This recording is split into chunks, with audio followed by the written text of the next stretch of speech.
This is Africa Live. Thank you for joining us. I am Penny Nakariba. Let's take a look at what's more to come this half hour. Seeking safety, thousands flee fresh fighting in DR Congo.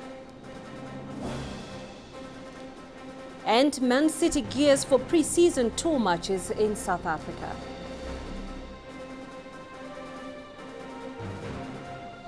We begin in Egypt, where it was announced on Saturday that a criminal investigation is underway against ousted Islamist President Mohamed Morsi. Prosecutors say they're examining complaints of spying, inciting violence and damaging the economy. Egypt's first democratically elected leader has been held at an undisclosed location since the army removed him from power on July 3rd, but he's not yet been charged with any crime, prompting Washington to call for his release. The public prosecutor's office said 8 other prominent Brotherhood members faced charges, including its supreme leader, Mohamed Badi. The military says it toppled Morsi in response to popular demand after millions of Egyptians demonstrated against him. The Brotherhood says it was a coup and a step back for the country's transition to democracy. Meanwhile, Egypt's interim prime minister is expected to start contacting candidates for his cabinet on Sunday and Monday. It is expected that the new cabinet will be sworn in by the end of next week. Azim al-Bablawi, a liberal economist and former finance minister, was named head of the cabinet after the army ousted elected Islamist President Mohamed Morsi. CCTV's Yasser Hakim has more details. Interim Prime Minister Hazim al-Bablawi announced that he has assembled 90% of candidates for his government. No names have been officially confirmed, leaving room for speculations, but already 3 ministers will continue from the previous government. The Ministers of Defense and Interior will remain. They are solely in charge of the security issues, especially dealing with the demonstrations here and the terrorist militants in northern Sinai, where the army has launched a major offensive. The third to continue is Hisham Zazua, Minister of Tourism, who succeeded in keeping incoming tourist numbers at a reasonable level amidst the political upheavals and violence. Bablawi also selected Ziad Bahauddin, an economic expert, as his deputy, given an indication of the priorities of his government. The economy is vital. The Prime Minister himself is an economist, and he will work on reducing the budget deficit by attracting foreign investments, reopening closed businesses, and solving the problems of local industries and energy shortages. Aside from economic reform, the government will oversee forthcoming elections, which was why all ministers are expected to be technocrats not affiliated to any political party to avoid bias. As a sign of good faith, al-Bablawi said he is willing to include members of the Muslim Brotherhood in his cabinet, hoping that this move will help foster reconciliation between all political forces. Yasser Hakim for CCTV, Cairo. Well, let's cross live to Cairo, where CCTV's Adel Mahoui is joining us from. Adel, how is the investigation into complaints against Morsi and other members of the Muslim Brotherhood likely to unfold in the coming weeks, and also what penalties could they face? Well, we expect that these accusations will proceed quite quickly, particularly with the new appointment of the Prosecutor General, who should be taking an unbiased position toward any of Egypt's political parties. The accusations mainly come to accuse the former president and the leaders of the Guidance Bureau of the Brotherhood of communicating with foreign bodies, particularly Hamas members, and asking them to intervene into local affairs. This comes during the 2011 uprising, where some say, or at least one court case have accused Hamas militants of breaking into prisons and releasing Muslim Brotherhood leaders who were detained at that time during the protests that ousted former President Hosni Mubarak, including former President Mohamed Morsi, who was one of the detained. They therefore accused the president of espionage and high treason. On the other hand, we have some activists who say that these accusations might be only revenge accusations, trying to make use that former President Mohamed Morsi is now being ousted and the Brotherhood is no longer in power. Overall, it is the investigations that will prove whether or how accurate these accusations are. Well, it's almost 2 weeks now since President Morsi was taken into custody, when nobody knows where he is. He hasn't officially been charged with anything, and so there's growing international pressure for him to be released. Of course, that's the latest coming from Washington. How has the military reacted to this pressure? The military did not respond so far. They didn't give an official statement on whether or where actually the former President Mohamed Morsi is being detained or located. We know that he has been cut from his usual communication. Some say that he's been only allowed 3 phone calls to his sons daily. But other than that, we know, and many analysts have been noticing, that there is a rise in the United States to use what happened in Egypt and try to express it as a military coup or a military-backed coup, which according to the U.S. Law, this means that Egypt should be deprived of their annual fund or their annual aid. On the other hand, the government seems that it does not want to cut the aid from Egypt, or at least it cannot afford to lose the communication with the military and Egypt at this particular time, and therefore comes the urge to release the president so that they would not be forced to cut the aid on Egypt. But officially, we still have no response from the Egyptian government. Odell, the next big news coming out of Cairo now, of course, is the formation of the cabinet. Do we know about who will be included in this new cabinet? Well, there are some names that have been confirmed at the moment. The Deputy Prime Minister for Economic Affairs, Mr. Ziad Bahauddin. We know for sure that Mohammed Kamel Amr, the Foreign Minister, will not be part of the new cabinet. He has apologized from continuing at his mission. There is a very strong recommendation of having Ambassador Nabil Fahmy to become the next foreign minister. Mr. Fahmy was Egypt's ambassador at the United Nations in Washington, in New York, sorry, and he also was the ambassador in Washington. Beside that, the particular names have not been announced so far. We know that today the interim Prime Minister, Mr. Biblawi, is meeting the remaining candidates for his government, and he says that they would give oath, or expected to give oath, by Wednesday, which means that the government by the end of this week will be operating. Oh, Adel, just a quick one before we wrap you up. The Muslim Brotherhood did point out that it's not interested in getting involved with politics anymore. But has the transitional government made any attempts to reach out to the Brotherhood, especially now that we're talking about a new cabinet being formed? They say they have approached the Brotherhood, and they say that they have asked them to join the talks for transition and for the formulating the new government. But the Brotherhood also announced that it will boycott any form of relation with the new interim government, which to them is an indirect confession that the Brotherhood recognized the new interim president and the new interim government, which they do not. On the contrary, we have seen the Brotherhood members, ministers who were members of the former cabinet, all taking part aside from the government. They have withdrawn from it, from even the interim transition until the new cabinet is being formed. This all happens while the Salafi Noor party, the Brotherhood's former ally, is trying to talk the Brotherhood in, but it also needs some guarantees from the Liberal powers and the interim president that would guarantee the freedom for President Mohamed Morsi and the leaders of the Brotherhood. All right, Adel, appreciate that insight. Thank you very much for joining us. Adel Mahroui live there in Cairo. Now to the south of the continent. Zimbabwe's election commission is yet to receive adequate funds to run the upcoming general elections. Election officials reported this on Saturday and insisted that they had only received $38 million of the $133 million they had requested.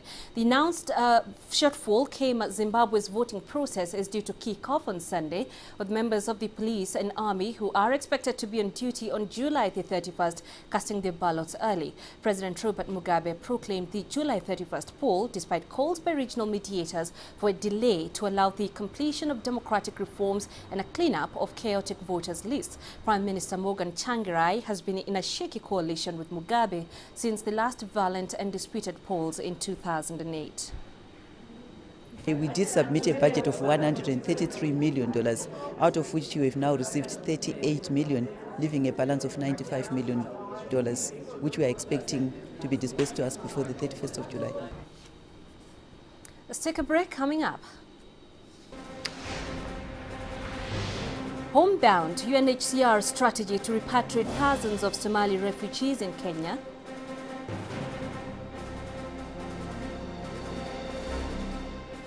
He opens his eyes, if you hold his hand, he squeezes your hand. So he is aware of, that, he's very much aware of everything that's happening and who he talks to. So, but yes, there hasn't really been any change in his condition. And Mandela's grandson speaks on the icon's health condition.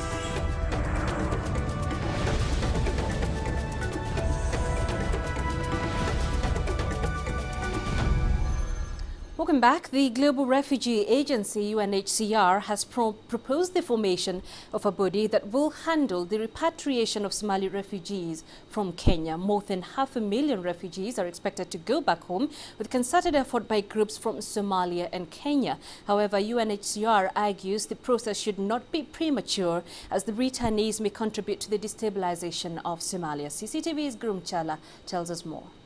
600,000 is the number of Somali refugees residing in Kenyan camps.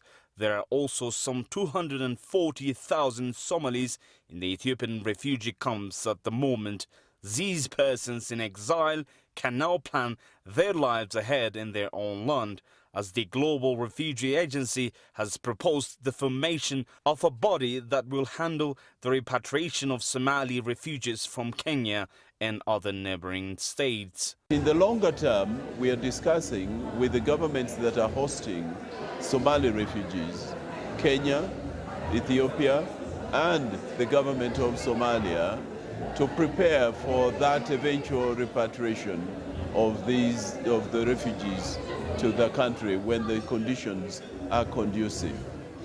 The United Nations High Commission for Refugee, UNHCR boss Antonio Guterres wants the refugees most based at Dadaab camp be returned home in phases managed by a special commission. And the job will be handled by a group from Somalia and Kenya. But UNHCR wants to make sure the refugees are not going back to their nation just for the sake of returning home only. What we do not want is people to go back home just to be on the move again, either returning to where they were or moving to another country. We need to avoid at all costs that now people move from Kenya to Somalia to then move from Somalia to Ethiopia or vice versa, or to become a factor of destabilization. That's why it's so important to do well the preparation of voluntary repatriation. The Kenyan government has been demanding that the neighboring Somali refugees return home following the achievement of relative peace by AU forces in the Eastern Africa country. Still, the UN Agency for Refugees is convinced that the repatriation process should not be undercooked. We are working with the international community with the government of Somalia to try to prepare the grounds for the refugees to go back, so that when they return, they do not find that there is a need for them to return into Ethiopia or to Kenya, where they have just been, because the services or livelihoods in their country is not there. Because of frequent conflicts, migration in Eastern Africa region is still a big concern. Paradoxically, however, lack of adequate money to run the many refugee camps in the region, life may not be the same for the newly exiled people again. Currently, Somalia is relatively peaceful, and its citizens who left the country because of the then bloody conflict and in fear of Al-Shabaab are now returning home on their own. But all stakeholders fear that if Somalia's government cannot be supported in the right manner to help it play its role, then stopping refugees from that land is far from reality. Gruntala, CCTV, Addis Ababa, Ethiopia. All right, so let's discuss this repatriation further. CCTV's Mohammed Hirmoge is live in Mogadishu. Mohammed, let's talk about this process, this concerted efforts by groups from Somalia and Kenya to have these refugees come back to Somalia. But are they themselves willing to go back home? Penina, indeed, there are concerted efforts by the United Nations, the government of Somalia over here, and that of the neighboring country, Kenya, to have an orderly and safe repatriation of about 500,000 Somali refugees living in Kenyan camps. But then again, the issue of willingness of those refugees has actually been an issue to be discussed over here. And last week, when Antonio Guterres, the United Nations High Commissioner for Refugees, came over here, he assured the Somali public that the repatriation would only be subject to the willingness of the refugees, and he said that is quite in tandem with the human rights of those refugees. Speaking about their willingness, since the beginning of this year, 18,000 Somali refugees voluntarily came back to Somalia. Therefore, it means there could be some who might really be wanting to come back over here, but we believe a majority of them might not be actually willing to come back here, because where they come from, South Central Somalia, is still not stable. I mean, understandably so, Mohammed. A lot of these people have nothing to come back home to. But is the Somali government making any plans to at least welcome them back?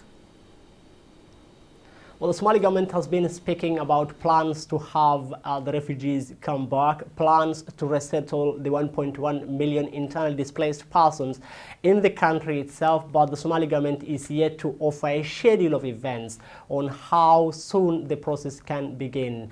But one thing that we know until now is that both the Somali government and that of the neighboring country, Kenya, have agreed to have a conference in August in Nairobi to discuss steps to have the safe and orderly repatriation of refugees from Kenya to back to Somalia. But speaking about having where to return to, indeed, that is a big question, because large swathes of southern central Somalia is still under the control of Al-Shabaab, and forcing the refugees coming back into those areas will only mean that you are forcing them to go back to the same thing that made them flee in the first place. Therefore, Antonio Guterres was quite categorical about it, and I'm sure that will be subject of discussion in next month's conference on refugee repatriation in Nairobi. Yeah, right. Quite a tricky situation there, Mohammed. Thanks for joining us. CCTV's Mohammed Hirmoge, live in Mogadishu. Now, over 40,000 refugees are believed to have crossed into Uganda, fleeing renewed fighting in the Eastern Democratic Republic of Congo between the ADF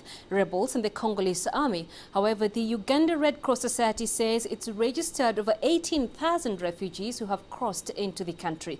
Reception centers have set up to provide emergency first aid and supplies, as well as psychosocial support services. But despite the response from humanitarian agencies, refugees have had to endure harsh conditions, with most sleeping outdoors. CCTV's Alan Cheror tells us more.